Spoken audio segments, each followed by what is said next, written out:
Hey Internet, this is Jacob Clifford and welcome to ACDC Econ. Now, what does Fortnite and Spatulas and IKEA have to do with Lion King? We'll find out because I'm going to do some bonus features for my Econmovies Lion King, so stick around. So let's go back and watch the video. If you haven't already seen it, it's good. In fact, I think it's the best Econmovies I've ever made. It was definitely one of the most fun. That and the Terminator video are the most fun videos I've ever made. But as I started looking at the Lion King, I actually only had one thought as I started doing it. My first thought was, let's do something with the Circle of Life. That's it. That's all I thought. I didn't even have any idea that it was going to be as awesome as it was. So I give a summary here in all the videos. So let's just fast forward through all that. A summary of the video.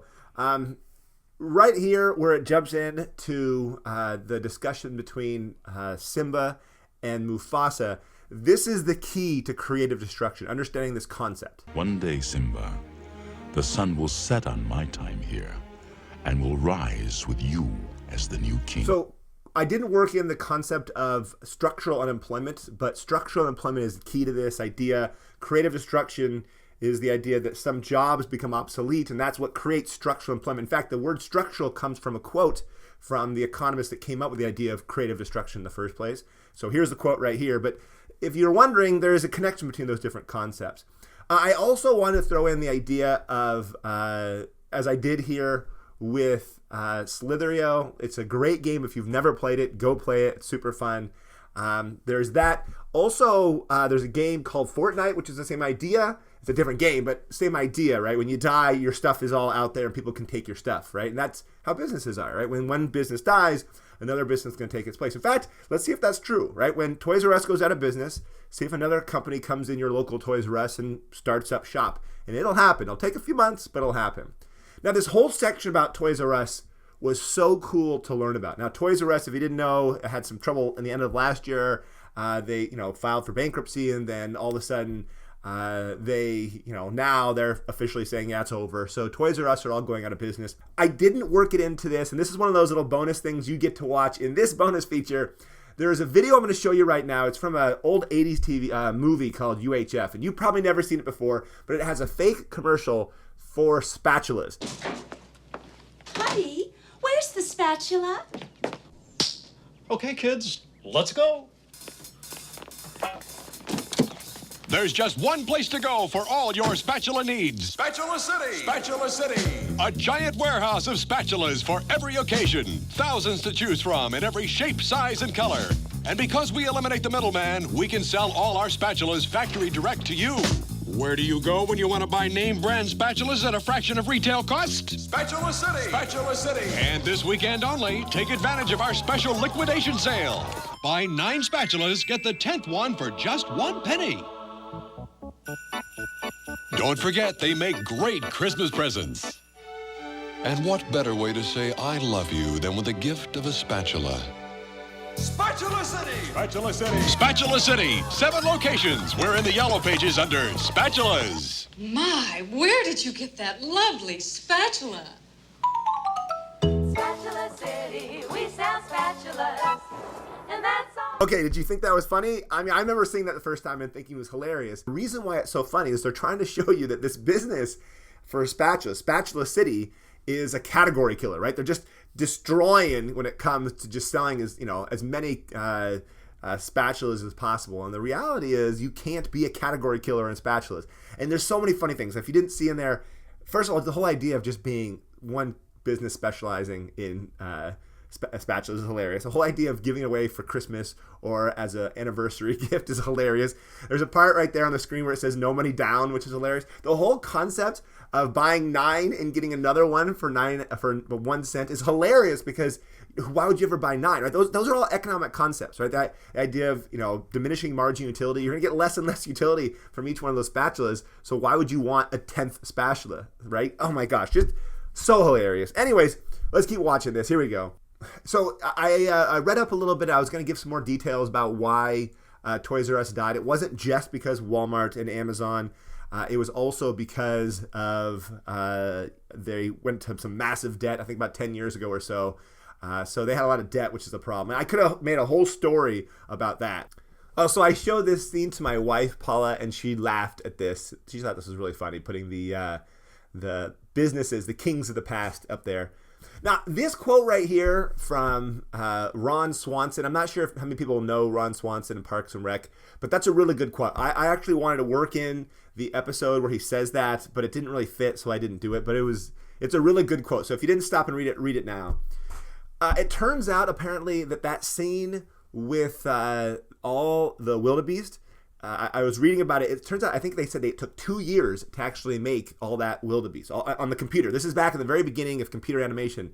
2 years is a long time. I'm not sure about you, but when I saw Toy Story for the first time, I was just amazed. Now, obviously, if you're a student or you're younger, it's not that big of a deal for you, but I remember when that first came out, I walked out of there with my mom. I was actually in high school. I was a senior, and I walked out and be like, wow. I just remember being like, things have changed. It was just fascinating. One of the things I didn't work in here that I wanted to, that I didn't, was the idea that, we have to let the emotions go. The idea of the circle of economic life means we kind of have to let some things go, and it's okay when Toys R Us dies. It's okay when Kodak dies. It's okay when milkmen's die. I mean, not the actual milkman, but the job of being a milkman die. And that concept is okay. It's emotional, but we just got to get over it. And there's this great commercial. It's an old IKEA commercial about lamps. Watch it. It's this.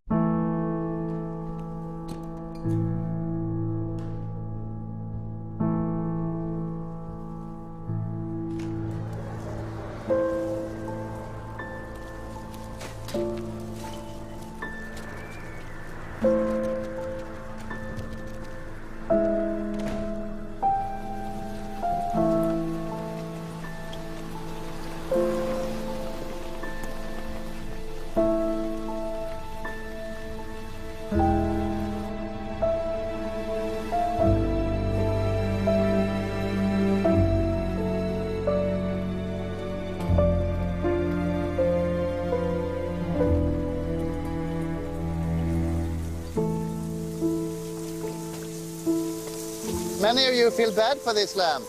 That is because you're crazy. It has no feelings, and the new one is much better. And when that guy comes out and says that, you laugh because you're right. The emotions really get to you, and you're like, oh, I feel bad for that old lamp. But if the old lamp is not as good as a new lamp, then get rid of it, right? And if the old jobs are not as good and they're not providing much value, then get rid of them, and that's okay, right? It's okay if we get rid of lumberjacks because there's machines that do it better, and that's kind of the idea of creative destruction. And the reality is, it sucks, it's emotional, but some jobs just gotta go.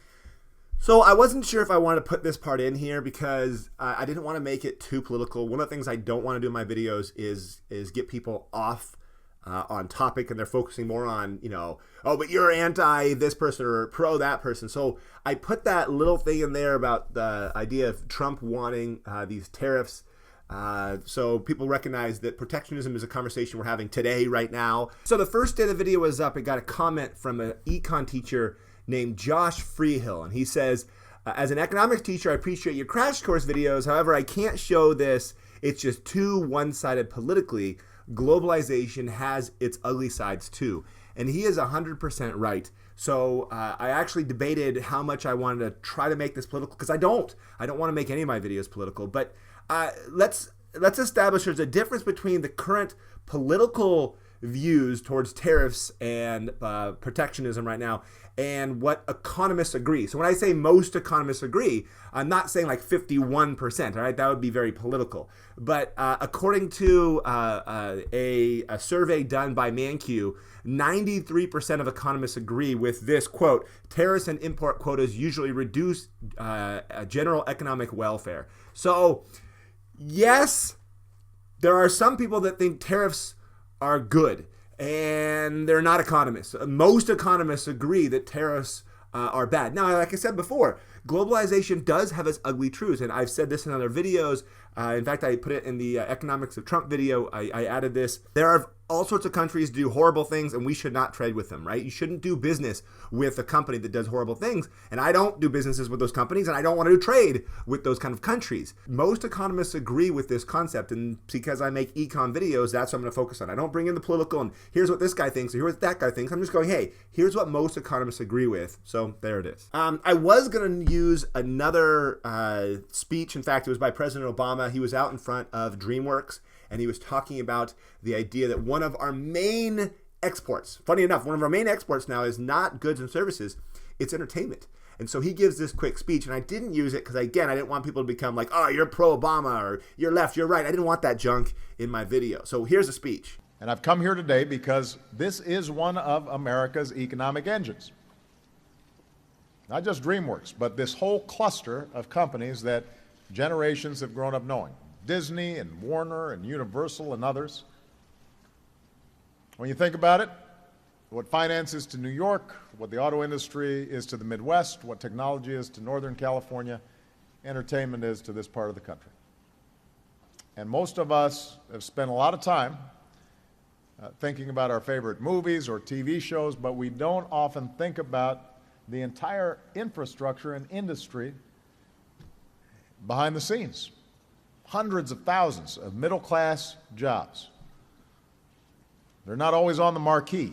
Jobs for electricians and carpenters and sound mixers and makeup artists and designers and animators depend on this incredible industry here in Southern California.